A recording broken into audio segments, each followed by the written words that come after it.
Welcome to part 2 for the week 9 video lecture. A little bit of technology.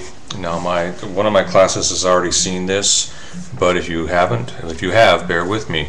Here we have the 8-track tape of the Beatles' Magical Mystery Tour, the album featuring Strawberry Fields Forever, Hello Goodbye, I Am the Walrus, Magical Mystery Tour 8-track tape. These were very popular in the 70s because you could use them in your car. Our cars had 8-track tape players. The beauty of the 8-track tape, here's my 8-track tape player. Beauty of the 8-track tape, you just push them in. You have to push them in the correct way though. You just push them in and they would start up. Unfortunately, my machine does not have batteries in it. If it was plugged in, it would start right up. Get a better picture of it there. 8-track tape. We see the tape. Actually, we don't see the tape. Let me grab a different one. We can see the tape. Where's the camera? The brown strip. The tape moves around the inside. Now, it just so happens that this 8-track tape is an album called Switched on Bach. Switched on Bach was a very important classical album. As you might guess, it's the music of Bach, J.S. Bach, who was born in 1650 and performed on the Moog synthesizer. That's M-O-O-G, Moog, commonly mispronounced Moog. That's incorrect. It is the Moog synthesizer. And this was recorded in the 70s, and very pioneering synthesizer work. The Moog synthesizer was one of the first synthesizers made. Pioneering synthesizer work by Walter Carlos, and for a while was the largest selling classical album of all time, Switched on Bach.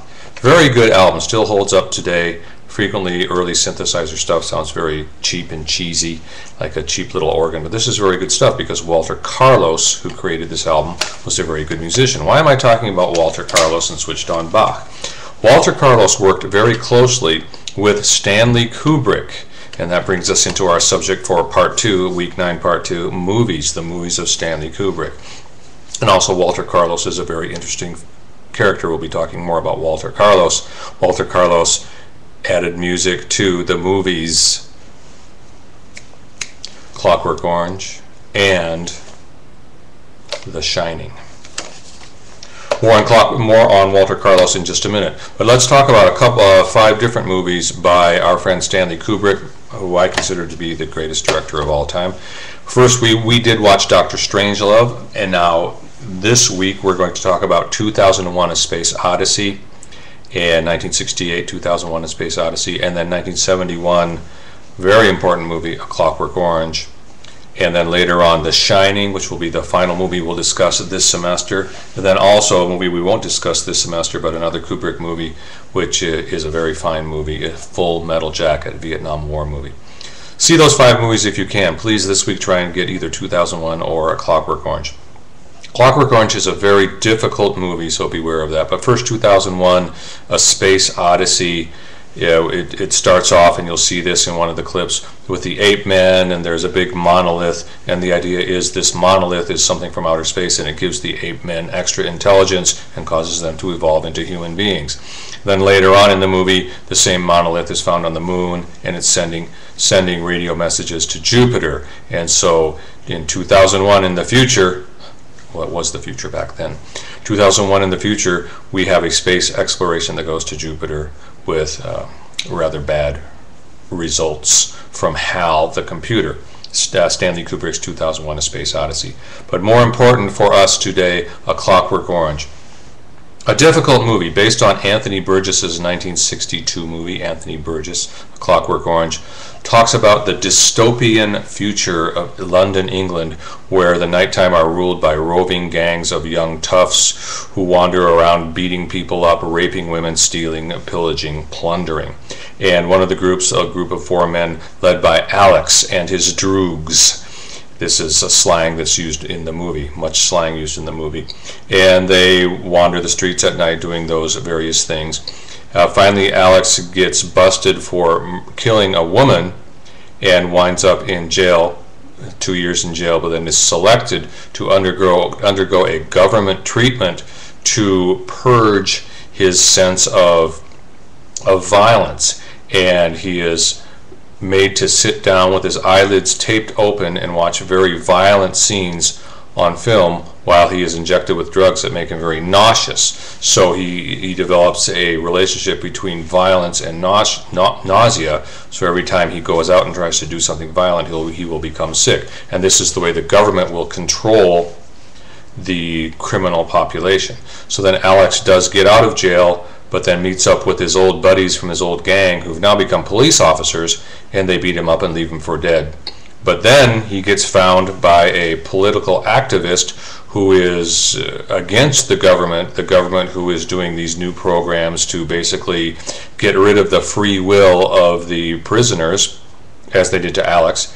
And so now Alex falls in with a political activist, and this political activist attempts to have Alex commit suicide by jumping out of a window by playing music of Beethoven. Alex loves the music of Beethoven, but has been made sick by the music of Beethoven because the music of Beethoven was being played in the films he watched during his conditioning, because it was played during Hitler scenes, and Hitler was a big Beethoven fan.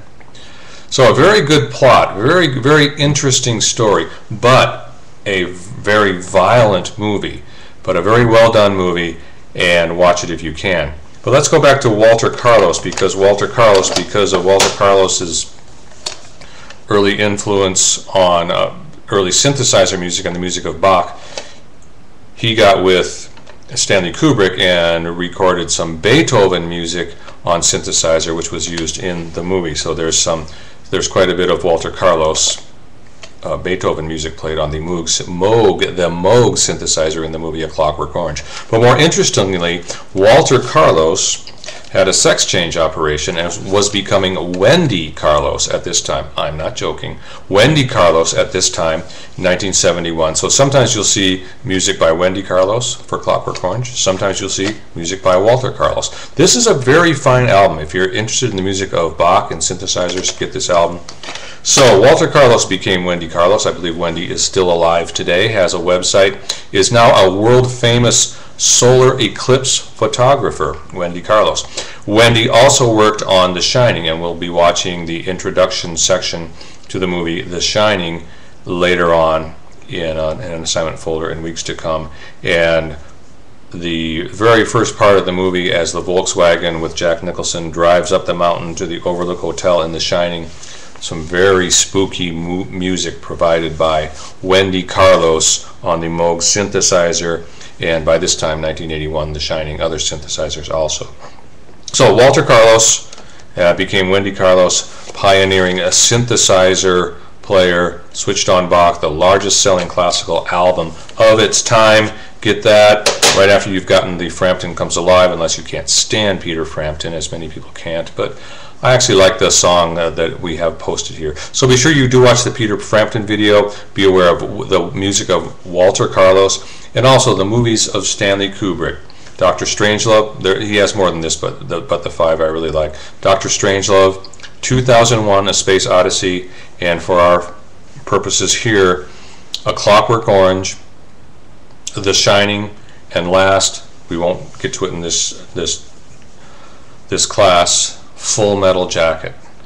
So A Clockwork Orange, there are two very good write-ups about Clockwork Orange in your assignment folder. Be sure you read both of them, because you will need to discuss Clockwork Orange at length for your final paper. One more thing about Clockwork Orange, it did receive an X rating and was nominated for the Best Picture. If you'll recall, Midnight Cowboy did receive the Oscar for the Best Picture with an X rating.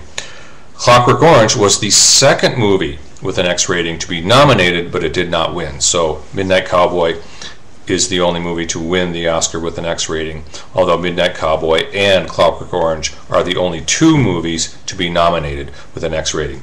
Clockwork Orange was later edited 30 seconds only were taken out, and Kubrick resubmitted it to the MPAA, Motion Picture Association of America, the MPAA board, to get the rating changed, and indeed he did get it changed down to an R rating. So we can see how fast the rating systems are changing through this time, that it got an X rating, but then with only 30 seconds removed, it was able to be reduced to an R rating.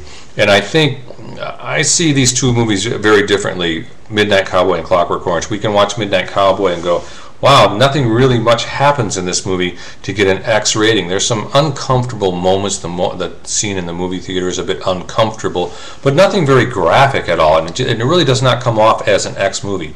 Whereas I feel the opposite about A Clockwork Orange. I watch A Clockwork Orange, and I like A Clockwork Orange. I think it's a very, very well done movie. But there is some very disturbing stuff, some very violent stuff, some rape scenes, which are pretty darn graphic. And I look at Clockwork Orange, which now has an R rating, and I think, wow, this movie is pretty heavy duty, especially for 1971, 1972. I believe it got re-rated in 1972, especially for a movie in 1972 to be as violent as Clockwork Orange was and get an R rating. But a very important movie for our discussion of the slippery slope and rating systems versus censorship systems, and to see how far movies have come all the way up to 1971 when we compare this with earlier movies such as the 1964 My Fair Lady or the movies from the 50s, which we started with. So that's all we have today, the movies of Stanley Kubrick and Walter Carlos, switched on Bach on the 8-track tape. Should have had it plugged in so I could play it for you.